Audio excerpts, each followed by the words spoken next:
Welcome to Cybersecurity Under Pressure. Real attacks, real lessons. Every breach starts with something small. A trusted login, a missed alert, a system no one thought could matter. Here, we follow the incident. How it began, how it moved, what broke under pressure, and what security engineering and business teams should learn before the next one. Because the next attack will not wait for a perfect plan. Now, let's follow the evidence.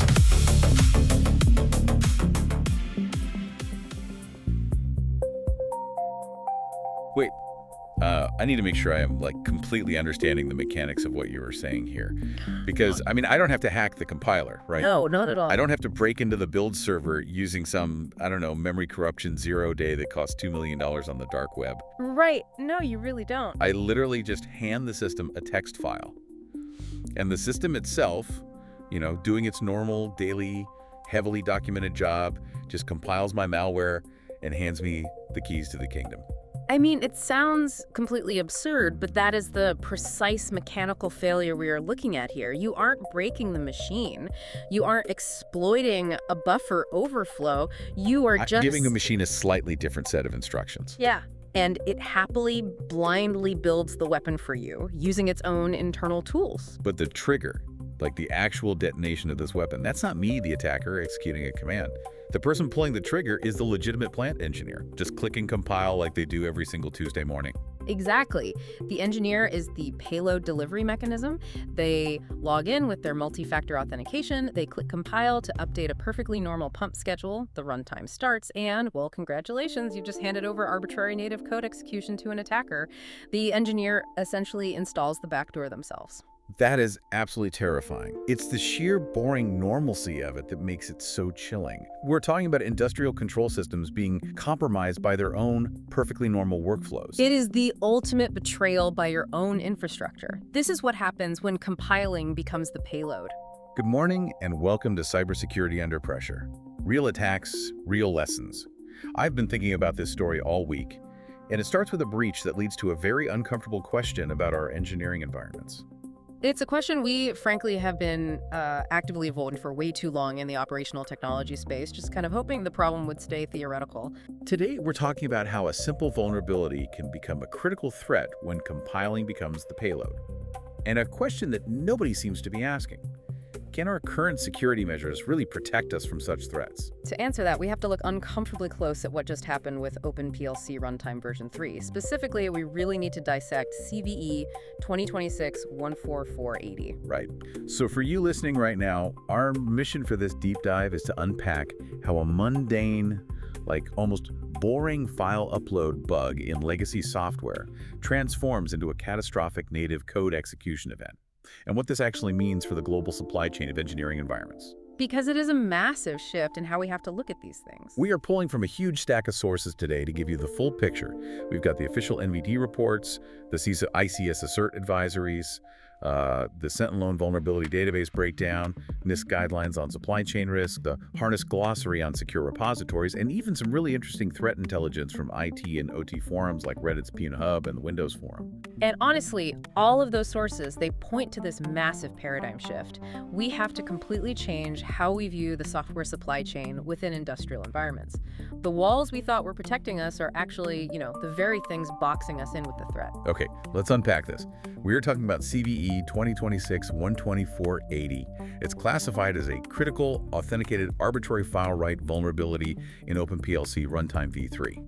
But when we say critical, let's put some numbers to it. Right, the CVSS scores. Yeah, the CVSS version 3.1 scores a 9.9 out of 10. But the newer CVSS version 4.0 metrics scores it at an 8.7, which is just high. I always find it weird when the newer metric downgrades the severity. Yeah. Does an 8.7 mean we can relax a little bit? Not even slightly. The discrepancy between v3.1 and v4.0 is really just a quirk of how the new scoring system weighs authentication and environmental requirements.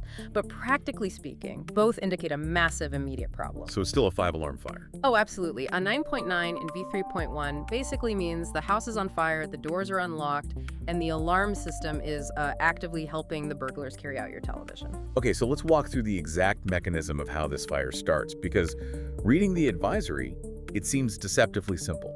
It all happens in the legacy web user interface during a program upload workflow. Yeah. Before we even talk about the bug, like, what is this workflow supposed to do? Why does a PLC even need a web upload portal? Well, OpenPLC is a programmable logic controller platform. In a physical plant, say, I don't know, a water treatment facility or a manufacturing line, the PLC is the brain. Right. It reads sensors, it controls valves, it manages conveyor belts. But that brain needs instructions. It needs control logic. So the web interface exists so administrators can upload custom hardware layer code or new logic programs without having to literally physically walk onto the plant floor with a serial cable. So the engineer just logs into the web UI, navigates to the upload page, and selects a file from their laptop. Yes. The application takes the file name supplied by the user's browser, and this is passed along in an HTTP parameter called prog file, and the very first thing it does is store that file name directly into an internal database field called programs file. I mean, that sounds completely standard. Like if I upload a photo to a social media site, the database stores the file name so it knows what to call it. It is standard, but the fatal flaw isn't storing the file name, it's what the application does with that string of text later. When it comes time to actually save the file to the disk on the PLC, the application pulls that prog file value out of the database and uses it as the destination path. Hold on. I find it hard to believe that a modern framework just allows a user-supplied string to dictate the file path without running it through some kind of sanitization library. Surely there's a built-in function to make sure the file stays in the upload folder, right? There is a built-in function. The developers use Python's os.path.join, and they assumed that function would do exactly what you just described. They basically told the code, hey, take our safe, designated upload directory, and join it with whatever file name the user provided. Let me guess. .os.path.join doesn't actually sanitize anything. You'd be surprised how many developers do not read the foundational documentation for standard libraries. In theory, os.path.join is a convenience function. You give it a base directory, like /var/www/safeuploads, and you give it a file name, like myprogram.st. And it puts them together. Right. It intelligently adds the correct slashes for the operating system and gives you /var/www/safeuploads/myprogram.st. Okay, that sounds like it's keeping the file exactly where it belongs. Yeah. So how does an attacker break out of that safe upload folder? Do they use // path traversal, like, // etc. /password? They don't even need to be that clever. That's the beauty and the terror of this vulnerability. In Python, if the second argument you pass to os.path.join is an absolute path, Meaning a path that starts with a root /. exactly, like /core/runtime. If it's an absolute path, Python is explicitly designed to honor that absolute path and completely discard the base directory you provided first. Wait, really? It just throws away the safe directory. Entirely. It's a documented, intended behavior of the function based on PO6 standards. If the OpenPLC code says, join my safe directory /var/www with the user input /core/malicious.cpp, Python just shrugs, throws away the safe directory, and returns /core/malicious.cpp. That is wild. It's like an attacker doesn't even need to breach the castle walls with an army. They just casually walk in with a fake ID, drop a blueprint for a bomb on the royal blacksmith's desk, and let the blacksmith build it for them. And the blacksmith is a machine that doesn't ask questions. It just sees a blueprint in the to-do pile and gets to work. I mean, there is absolutely zero validation. It's an incredibly trusting system. Because of this architectural oversight, an authenticated user can write arbitrary files literally anywhere on the file system that is writable by the OpenPLC web server process. So let's put ourselves in the attacker's shoes for a second. I've got my low-level authenticated access. I manipulate that prog file parameter in the HTTP request. I upload a malicious C++ file, a .cpp file. And because of this path vulnerability, I can tell the system to write this file directly into the OpenPLC runtime core directory. Correct. And this is the moment where the specific architecture of OpenPLC turns a simple file write vulnerability into a remote code execution nightmare. You have to understand how OpenPLC builds its runtime. In the default build pipeline for version 3, the system is designed to automatically compile all C++ source files that it finds within that runtime core directory. It doesn't check against a manifest or anything. It just compiles everything in the folder. Everything. It sweeps the directory, grabs every single .cpp file it finds, and compiles them together into the executable runtime binary. You've bypassed the need to exploit memory buffers. You don't need to worry about address space layout randomization or, data execution execution prevention. You've just abused the system's own administrative conveyor belt. Exactly. I was reading the Sentinel and vulnerability database breakdown for this, and they point out that attackers typically embed reverse shell code into this uploaded hardware layer definition. Now, for the non-security engineers listening, explain why an attacker uses a reverse shell instead of just, opening a port on the PLC to connect to. It really comes down to how stateful firewalls are configured in almost every industrial network. If you try to connect inbound to a PLC from the internet, the perimeter firewall will block it. It's designed to stop uninvited external traffic from reaching internal assets, but firewalls are notoriously permissive when it comes to outbound traffic. Right, because internal devices need to reach out for updates or time synchronization or logging. Exactly. So a reverse shell flips the direction of the connection. The attacker embeds code that tells the PLC, hey, open a network socket and connect out to my server on the internet. The firewall sees traffic originating from the inside, assumes it's legitimate, and lets it out.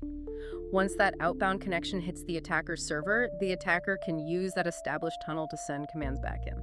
They basically bypass all the inbound firewall rules by making the victim dial the phone. Precisely. And once that connection is established, the attacker has an interactive shell on the underlying operating system. They have the privileges of the OpenPLC process.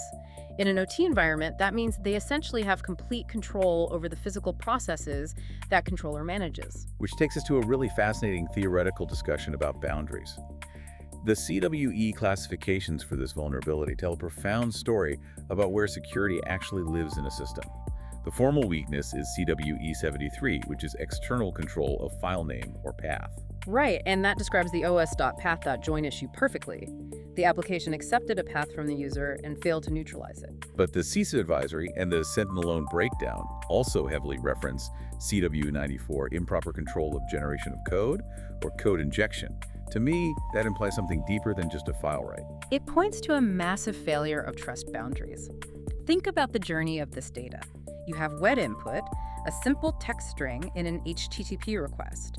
That string becomes stored metadata in a database.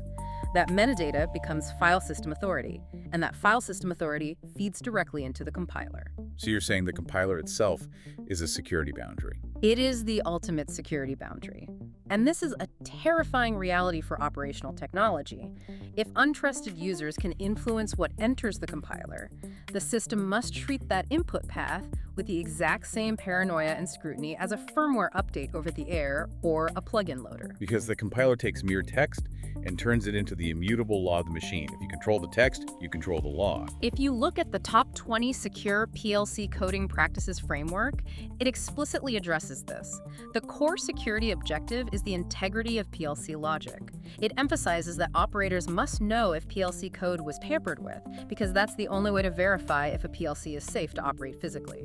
But wait, the framework talks about using checksums and hashes to verify if the PLC is running the code approved by the integrator.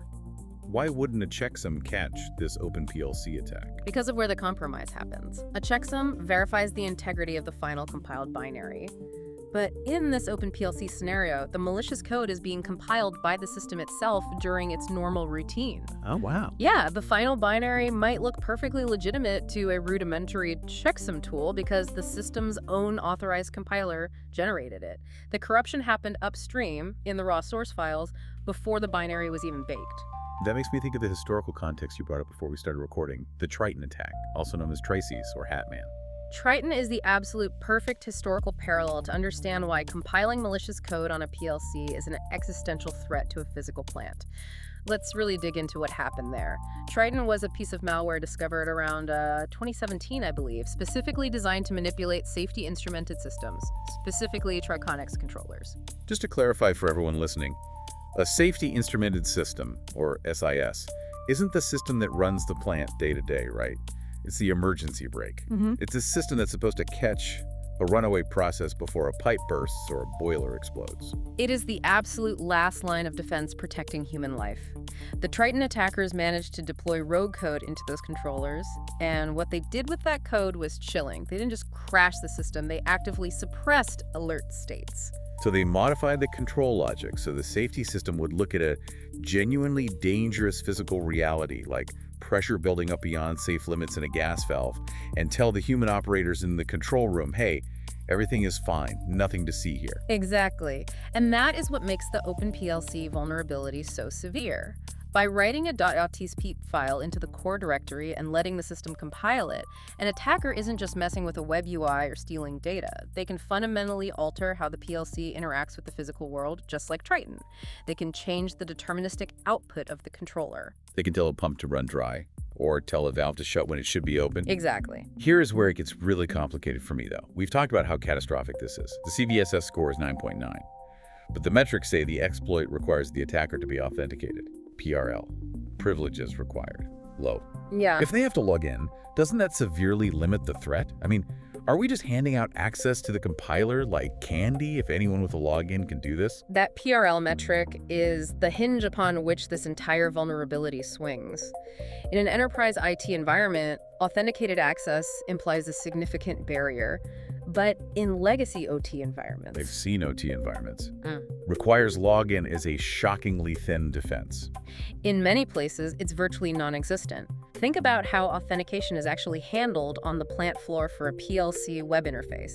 You often have a single shared password written on a sticky note attached to the side of a dusty engineering workstation. Right. Or you have a default vendor credential like admin that hasn't been changed since the system was commissioned 12 years ago. Or, even if they have individual accounts, they give low-privilege, read-only access to a dozen junior engineers, overnight contractors, and third-party vendors just so they can check system status.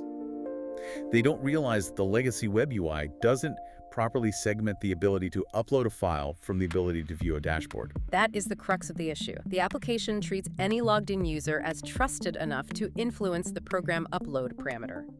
When an overbroad engineering role can reach a workflow that directly feeds the system's compiler, authenticated access is not a security barrier, it's merely a speed bump. Which brings us to the operational reality of this exploit and the psychological trap it sets, because it doesn't just happen instantly.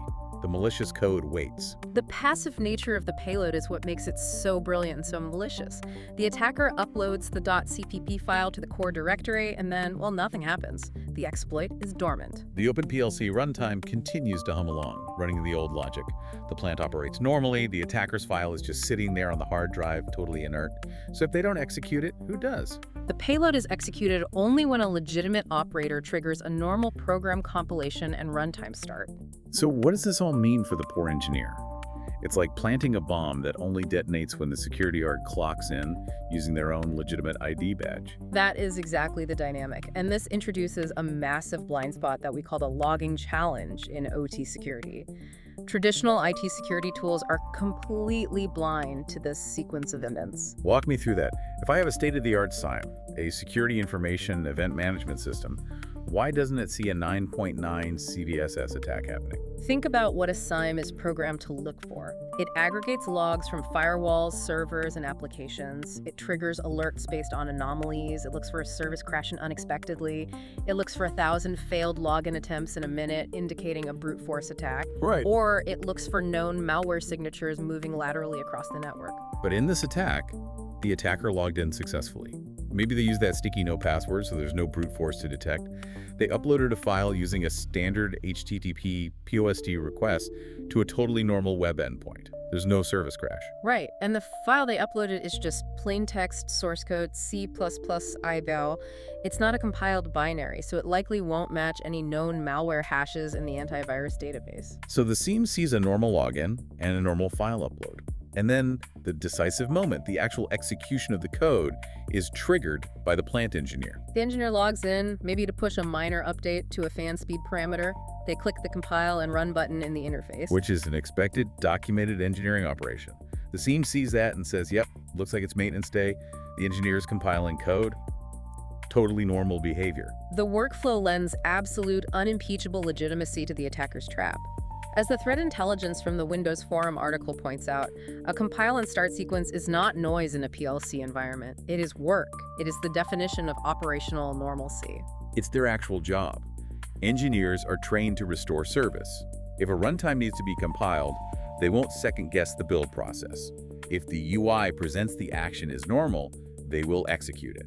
Imagine the fallout of that. The investigation happens after the plant goes down. The incident response team pulls the logs, they trace the execution back, and they have to sit across from that engineer and say, You are the one who executed the malware. It was your session, your IP address, your mouse click. Oh man, the psychological weight of that is staggering. The attacker weaponized the engineer's daily routine. If an organization is only logging authentication events and service crashes, they will miss the entire attack sequence. They have no baseline for what file names, upload times, or compile events are normal for their environment. Now, Sentinel alone did highlight some detection methods in their breakdown: post-exploitation indicators of compromise, or IOCs. What can defenders actually look for if the logging is so blind to the setup? You have to look for the aftershocks, unexpected outbound network connections from the OpenPLC process to external IP addresses. That would be the reverse shell trying to phone home to the attacker. Exactly. You also look for unusual child processes. The OpenPLC runtime shouldn't suddenly be spawning a bash shell or a cmd.exe prompt. If you see the PLC binary opening a command line interface, you have a massive problem. Right. And of course, file integrity monitoring, or FEM, on the configuration directories to catch that unauthorized .cpp file being written in the first place. But if you aren't actively monitoring the source code directories on the PLC itself, if you only monitor the compiled binaries, you are going to miss it until the shell connects back. And by then, the attacker already has roots in the system. Which is why we have to zoom out. We have to look beyond just the PLC and look at the entire ecosystem of how code is created, stored, and deployed. And that transition is crucial. We have to move from this specific OpenPLC v3 exploit, which, let's be honest, we should really view as a proof of concept for a much larger systemic issue, to the broader implications for software supply chains in industrial environments. The vulnerability in OpenPLC is a perfect microcosm of the systemic threats discussed in NIST SP 800-161, the Framework for Cybersecurity Supply Chain Risk Management. I was reading through that NIST document, and they don't hold back. They give some very stark threat event examples. They detail a scenario where a disgruntled employee of an integrator company inserted malicious functionality into traffic navigation software. And the outcome of that case study was 50 large metropolitan locations affected by malware that caused major synchronized disruptions when activated. And the really terrifying part of that NIST example was the existing security practice. It was just a peer review process and a contract that set down time and cost. Yeah. There was minimal technical oversight, no automated checks, no cryptographic verification, just humans trusting humans. That is the reality for an alarming amount of software integration in critical infrastructure. Whether it's an insider threat, a compromised third-party open-source library, or an attacker leveraging a path traversal bug to inject code directly onto the box, the result is identical. The fundamental integrity of the supply chain is broken. So how do we actually fix the supply chain? The Harness Glossary on Best Practices for Securing Code Repositories outlines exactly what should be happening to prevent code injection, but I want to break down these acronyms. Harness lays out a very clear, modern defense architecture. It starts with implementing strict role-based access control, or RBAC. Explain RBAC in this context. It means you don't just have one admin account that everyone shares. You grant specific permissions only to those who absolutely need them to perform their job function. An engineer who monitors pressure gauges should not have write access to the source code repository, and you enforce multi-factor authentication, MFA, for every single human or service account accessing the repository. No exceptions. They also talk about secrets management tools like HashiCorp Vault. Why is that relevant to PLCs? Because a massive problem in OT is hard-coded credentials. Developers will write a PLC script that needs to pull data from a historian database, and they will just type the database password directly into the plain text C++ code. Yeah, if an attacker gets read access to the source code, they get the keys to the rest of the network. Secrets management dynamically injects credentials at runtime so they never exist in the code base. And perhaps most importantly, for catching injected code, the Harness best practices emphasize continuous vulnerability scanning. Static application security testing, ARST, and software composition analysis, SCA. How do those stop an OpenPLC-style attack? SAS scans the raw source code for known vulnerabilities and coding errors, like spotting an improper use of os.path.join. SCA scans the external libraries you import to see if they have known CVEs. The core philosophy here is that mitigation must begin where the source code rests. Before it ever gets to the compiler. Exactly.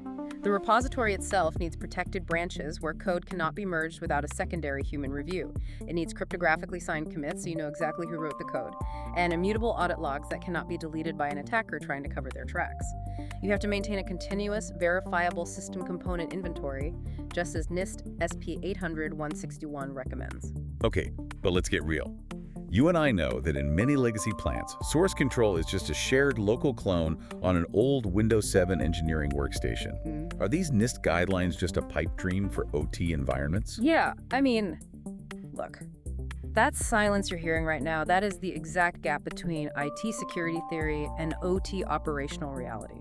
It is a massive, incredibly heavy cultural and technological debt. It feels insurmountable. I mean, I can just picture the plant manager laughing you out of the room if you tell them they need cryptographically signed commits to update the timer on a mixing vat that's been running since 1998. It is a harsh reality.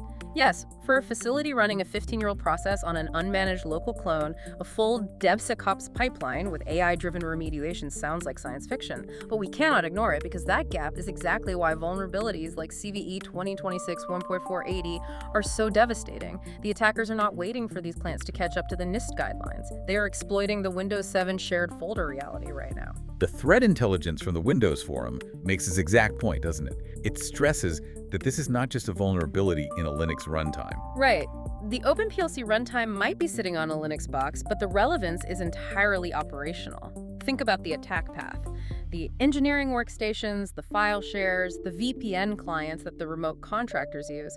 If that Windows environment can route traffic to the OpenPLC web UI, then a compromised Windows account can interact with the vulnerable workflow. The attack might execute on the Linux PLC, but it starts on the engineer's compromised Windows laptop. Exactly. Administrators have to map the actual management path. Which specific workstations can browse to the UI?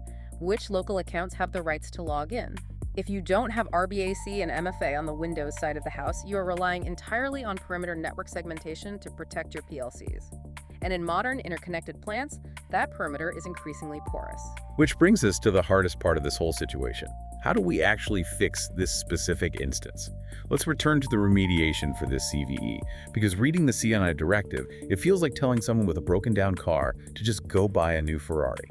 The remediation is brutal in its simplicity. OpenPLC v3 is end of life, EOL. There is no patch coming.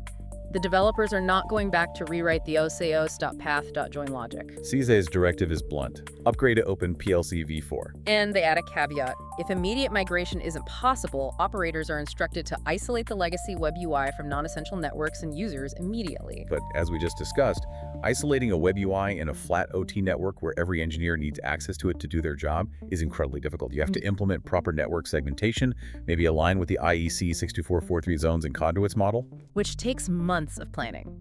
Now, in the context of trying to manage these risks and figure out if you even have OpenPLC v3 in your environment, we have to introduce the concept of the SBOM, the Software Bill of Materials. The AIE CCPS framework for managing cybersecurity in the process industries heavily emphasizes this. I want to dig into this because SBOMs are the big buzzword right now. For the uninitiated, an SBOM is basically an ingredient list for your software. It tells you the name of the supplier, the component, the version, the functional relationships. It's supposed to provide greater visibility into the supply chain so you know what you are running. It is a critical tool, but what's fascinating here is the massive operational gap between having an SBOM and actually using one effectively. There's a great article from our sources titled, The SBOM is coming to your next PLC purchase. Here's how to actually use it, and it nails this exact issue. Having a list of ingredients doesn't automatically protect you. An SBOM by itself is just a static document. It's raw material. It might tell you that your software contains an outdated version of a Python library, but it doesn't tell you if that vulnerable component is actually exploitable in your specific, highly customized deployment. Right. To use an analogy, having a list of ingredients doesn't tell you if the cake is poisoned. It just tells you there's flour in it. You still have to do the legwork to check if that specific brand of flour was recalled by the FDA. That is a perfect way to look at it. To actually use an SBOM defensively, you must actively correlate it against a massive amount of dynamic data. You have to correlate it against your actual asset inventory. Which physical controllers are running which firmware versions on the plant floor at this exact second? And you have to constantly check it against the National Vulnerability Database or CISA's Known Exploited Vulnerabilities Catalog. And you have to correlate it against your network architecture. Sure, the SBOM says a vulnerable component exists, but is it reachable? Does the firewall block access to it? And perhaps the most difficult hurdle in OT, the production schedule. Right.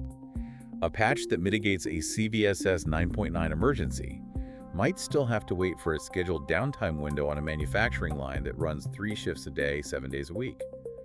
You can't just reboot the plant. So the SBOM is really just the starting line of a massive logistical marathon. And this highlights a profound cultural problem in industrial environments. Runtimes like OpenPLC often remain completely invisible to IT security teams because they don't look like standard corporate endpoints. You can't just deploy a Microsoft Endpoint Configuration Manager agent to a PLC and push an update. And even if you could, touching them is considered too risky. Plant managers are terrified that a software update might change the timing of a process and break the physical machinery. They view the risk of updating as higher than the risk of the vulnerability, until a 9.9 CVSS vulnerability drops, and suddenly leaving it alone is the riskiest option of all. So let's debate this reality of upgrading. CISA says upgrade to v4. It sounds so simple on paper, just install the new version, but what does that actually entail for a physical plant? It is deceptively simple language for a monumentally complex task. In a physical plant, an upgrade is almost never just a software patch. OpenPLC v3 might be wrapped around dozens of custom Python scripts.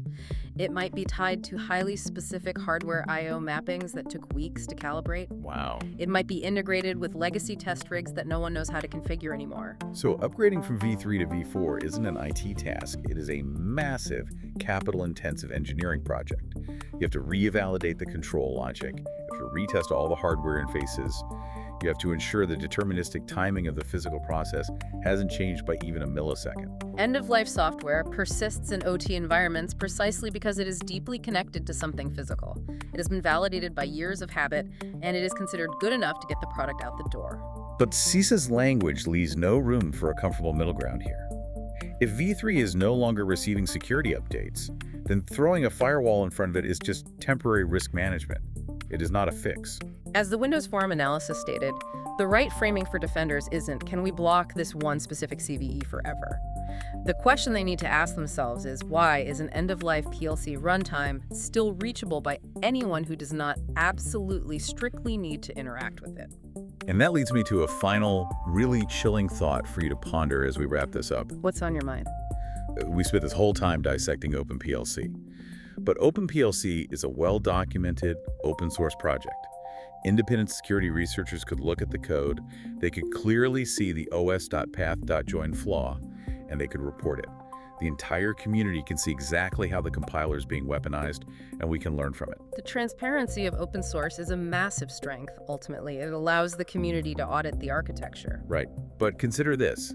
If a well-documented open source project like OpenPLC can harbor a flaw that turns the compiler into a weapon, what proprietary black box legacy systems are currently running in our power grids and water plants with the exact same blind spots? Systems where the source code isn't public, where the program upload workflows haven't been scrutinized by independent researchers in decades, if ever. Systems where the manufacturer just says, trust us, it's secure, but underneath the hood, it's taking a web input from a low-privileged user and blindly piping it into an executable binary. How many Trojan horses are already inside the walls, completely invisible to our SIMs, just waiting for a legitimate engineer to click compile on a Tuesday morning? It's a question that should keep every plant manager and ICS security professional awake at night. The attack surface in industrial environments isn't just the network perimeter anymore, it's the fundamental workflow of engineering itself. We have to secure the process of creating the process. That's all for this deep dive of cybersecurity under pressure. Real attacks, real lessons. Check your systems, check your assumptions, and maybe, just maybe, question whether what you trusted yesterday is still trustable today. See you in the next chapter.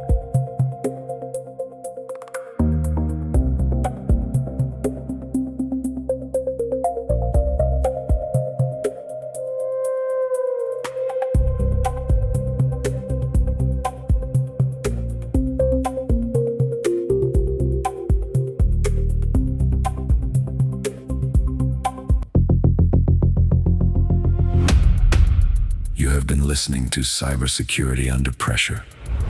Real attacks, real lessons. Real incidents leave real lessons. Stay prepared, stay critical, and keep following the evidence.